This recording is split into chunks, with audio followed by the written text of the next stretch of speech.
these ideas come up all the time. But we have to look at these ideas, you have to analyze them, okay? We must ensure that we do not kill castries. We must ensure that business is not made. It's so difficult to operate business in castries that castries as a city, every country has a city. Every country has a city. And the city is supposed to be the center for commercial activity. Now, if you make it too restrictive in castries, you may kill castries.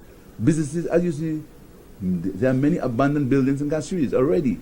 So I'm saying that we do not just sit in a room and take these decisions as regard parking meters, as regard traffic control. I think you need discussion, you need collaboration, and you need to look at all the issues as it relates to these things. In St. Lucia, we are too quick to consume things that sound good. It sounds good, so we just like, oh yes, that's good.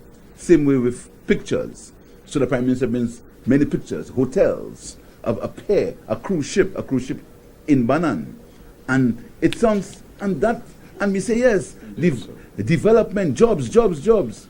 We do not analyze it.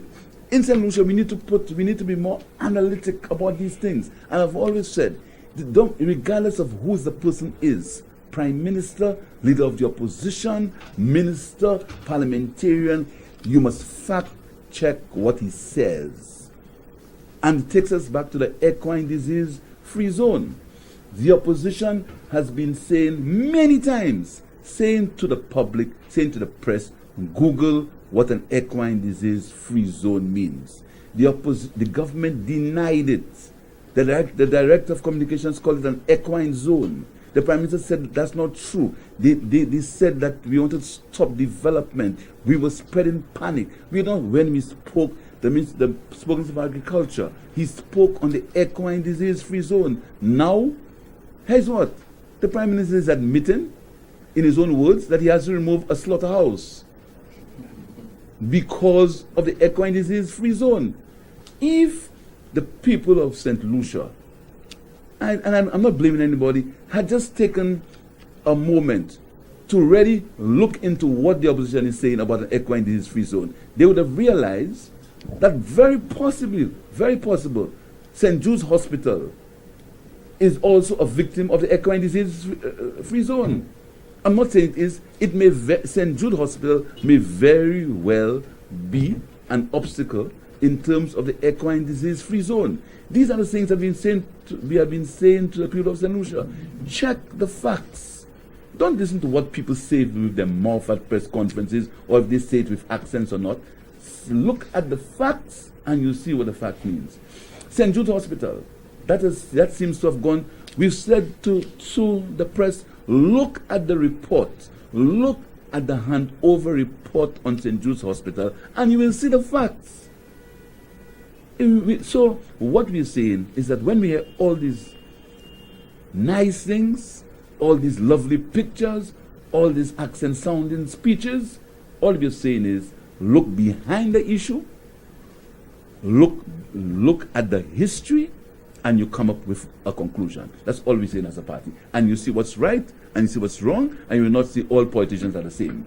Some politicians speak fact, and some do not speak fact. Look at it and you see for yourself. So I want to know what will be the excuse for the equine disease free zone, what will happen to the farmers, what will happen to all the people who live in the area and who have to deal with farming as for their livelihoods. What will happen to them? I await patiently. Do you gentlemen believe that the removal of the Abottoir may affect our relationship with the Taiwanese government? Well, that's a question that the External Affairs spokesman will say, but I see great concern with, a government takes $21 million of its taxpayers' money. You must understand, these monies do not come from the pockets of politicians, There's an opportunity cost. It's something called an opportunity cost. These monies could be used for something else. And when a government takes $21 million, and instead of admitting, you try to downgrade it. You try to say it didn't cost that. You try to call it a slaughterhouse, just to downgrade it for it not to seem as important as it really is. That is sad. It's really sad.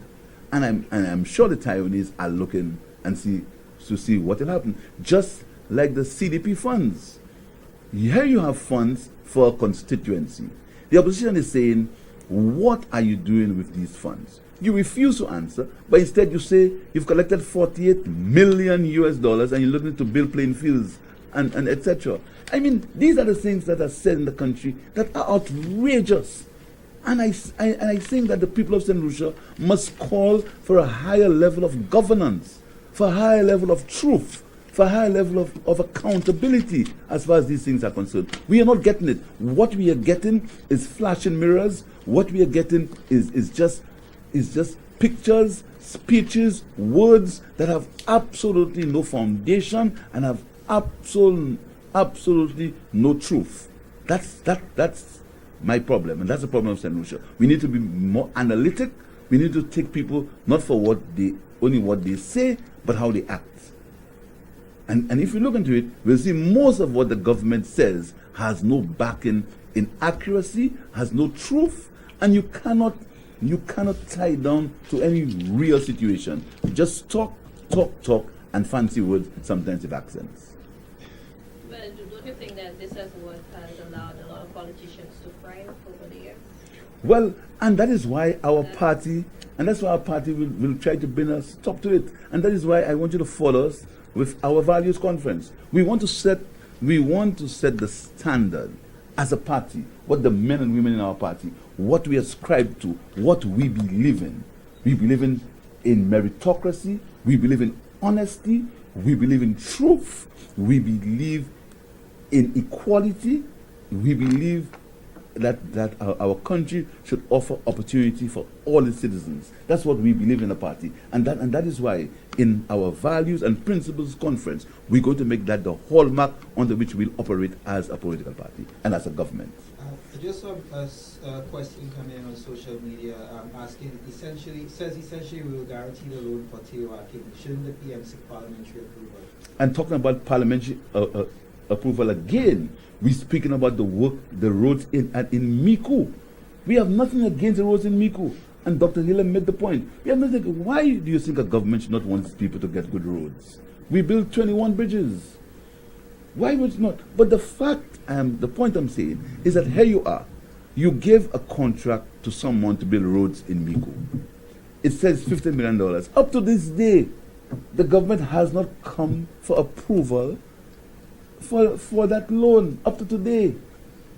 You understand? But we just allow these things to happen.